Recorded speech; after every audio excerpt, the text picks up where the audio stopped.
नमस्कार। द देसी अड्डा पर आपका स्वागत है। मैं हूं राकेश तिवारी। देखिए, एनडीए हो या महागठबंधन, सीट शेयरिंग के मुद्दे पर दोनों तरफ उलझने हैं। ये उलझन सिर्फ सीटों का नहीं है, ये उलझन है मान सम्मान का, ये उलझन है भविष्य की राजनीति का, और ये उलझन है सत्ता में हिस्सेदारी का। और इसीलिए उलझनें सुलझ नहीं रही। लेकिन इन नहीं सुलझने वाले उलझनों के बीच हम बात करेंगे आज सारण प्रमंडल के उन सीटों पर जिस पर एनडीए के अंदर घमासान है। कौन सी सीट से कौन पार्टी यहां चुनाव लड़ेगी?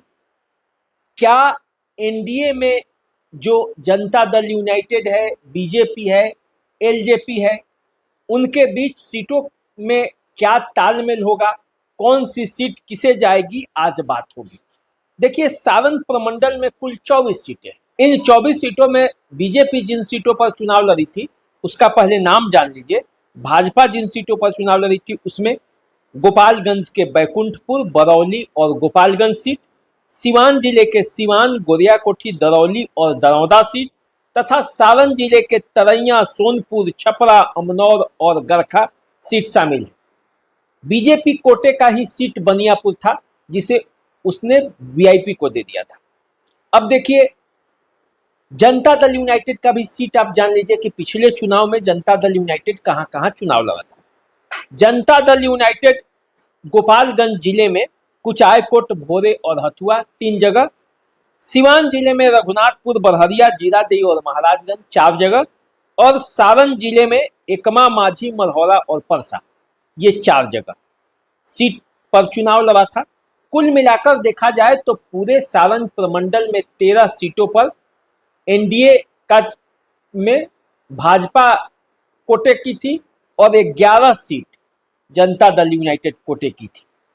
अब देखिए, इन अधिकांश सीटों पर देखेंगे तो बीजेपी, जदयू और लोजपा में कोई खींचतान नहीं, लेकिन कुछ सीटें हैं जिस पर खींचतान है और उसी पर बातचीत हो रही है। देखिए, खींचतान कहां कहां है पहले जान लीजिए। खींचतान है गोपालगंज जिले के बैकुंठपुर सीट पर। यहां पे जनता दल यूनाइटेड और बीजेपी दोनों के मजबूत प्रत्याशी हैं। एक प्रत्याशी बीजेपी के मिथिलेश तिवारी हैं, जानते हैं, बड़े नेता हैं, बक्सर से लोकसभा का चुनाव भी लड़ चुके हैं, संगठन में मजबूत पकड़ है और वो बैकुंठपुर से एक बार विधायक रह चुके हैं। इसी सीट से मनजीत सिंह को भी जानते हैं, ब्रजकिशोर नारायण सिंह के बेटे हैं, वैसे समाजवादी नेता जिनका प्रभाव पूरे इलाके में था। सबसे अधिक वोटों से मनजीत सिंह 2010 का चुनाव भी जीते थे और वे चाहते हैं कि हर हाल में वो चुनाव लड़े, लेकिन उनकी तबीयत कुछ आजकल खराब है। मुंबई में इलाज करा रहे थे, अपने लिए वो सीट चाहते हैं। अब देखिए, जो दूसरी सीट जिस पर विवाद है वो है दरौदा की सीट, जहां अजय सिंह जनता दल यूनाइटेड के चाहते थे कि ये सीट हमें मिल जाए। बीजेपी के यहां से विधायक हैं। बीजेपी के विधायक कौन है? तो व्यास सिंह हैं, कर्णजीत सिंह उर्फ व्यास सिंह। 2 बार से लगातार वो विधायक हैं, तो उनकी दावेदारी है और बीजेपी ये सीट किसी कीमत पर छोड़ना नहीं चाहती। तो ये 2 सीट हुआ विवाद। तीसरे सीट जिस पर विवाद है वो रघुनाथपुर की सीट है, जहां से बीजेपी के मनोज कुमार सिंह चाहते थे कि वो चुनाव लड़े। जनता दल यूनाइटेड खुद चाहती थी कि यहां से चुनाव लड़े। जनता दल यूनाइटेड की ये सीट है, वो कविता सिंह को यहां से लड़ना चाहती थी, और भी कई उम्मीदवार हैं जो यहां से चुनावी मैदान में अपना दावा कर रहे हैं और उनके दावों में दम भी दिखाई देता है। तो देखिए, रघुनाथपुर के लिए भी लड़ाई चल रही थी। एक लड़ाई चल रही थी महाराजगंज के लिए।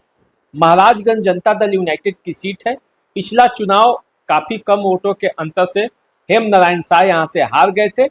भाजपा चाहती है कि ये सीट उसे चली जाए। अब देखिए क्या होता है। लड़ाई तो है, लेकिन जनता दल यूनाइटेड की भी इस सीट पर प्रबल दावेदारी। सारण जिले में आते हैं। सारण जिले में जिस सीट पर सबसे ज्यादा संघर्ष है वो सीट है माझी। माझी से पूर्व सांसद प्रभुनाथ सिंह के बेटे रणधीर सिंह दावेदारी कर रहे हैं। मानना है कि उनको सीट जनता दल यूनाइटेड ने दे भी दिया है, लेकिन इसी सीट से बीजेपी के टिकट पर चुनाव लड़ने चाहते हैं राणा प्रताप सिंह। राणा प्रताप सिंह पिछला बार निर्दलीय प्रत्याशी के तौर पर चुनाव लड़े थे। जनता दल यूनाइटेड के उम्मीदवार को तीसरे नंबर पर ढकेल दिए थे, दूसरे नंबर पर थे। तो दोनों में कठिन संघर्ष चल रहा है। देखना यह है कि क्या होगा, क्योंकि बीजेपी की जो आज बैठक चल रही उसमें हारी हुई सीटों पर भी बातचीत हो रही है। बीजेपी जो हार गई है वो भी, और जनता दल यूनाइटेड जो हार गई है उस पर, उसमें से कौन कौन सीटें उनसे लेना है इस पर भी बातचीत हो रही थी। तो देखिए ये हो गई। इसके अलावा बनियापुर की सीट जो बीजेपी कोटे की थी, अब यहाँ से केदारनाथ सिंह जो प्रभुनाथ सिंह के भाई हैं वो आरजेडी के विधायक हैं, लेकिन अब उनका पूरा परिवार जनता दल यूनाइटेड में शिफ्ट कर चुका है, तो ये सीट वो चाहते हैं। तो देखिए ये सीट पे है।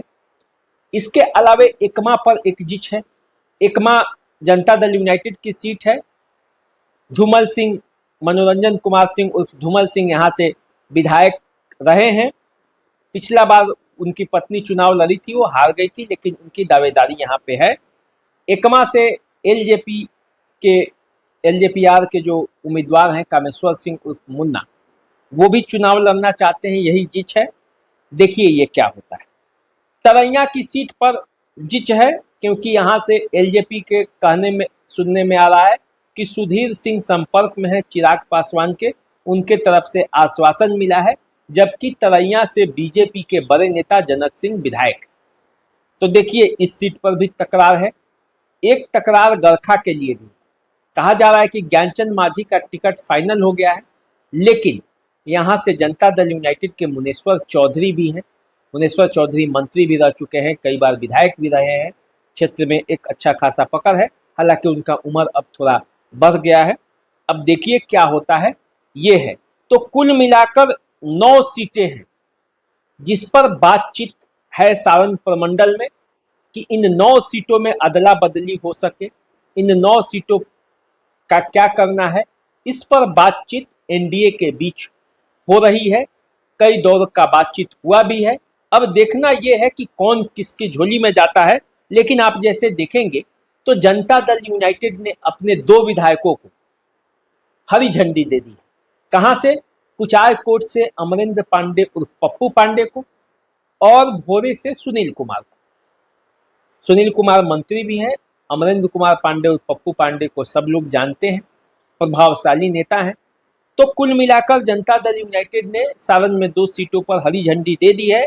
अन्य सीटों पर भी उम्मीदवार उसके लगभग तय हो चुके हैं। हरी झंडी भी तुरंत मिलेगा, अब समय नहीं है। तो आप हमारे साथ बने रहिए द देसी अड्डा पर। हम आपको तमाम खबरें देते रहेंगे, बताते रहेंगे कि आखिर सारण प्रमंडल की राजनीति में क्या हो रहा है, बिहार की राजनीति में क्या हो रहा है, चुनावी जो संग्राम है उस चुनावी संग्राम में कौन किसको सहमत दे रहा है। तो चैनल को सब्सक्राइब भी कर लीजिए, फॉलो भी कर लीजिए, लाइक और कमेंट जरूर कीजिए। अभी दीजिए इजाजत, नमस्कार।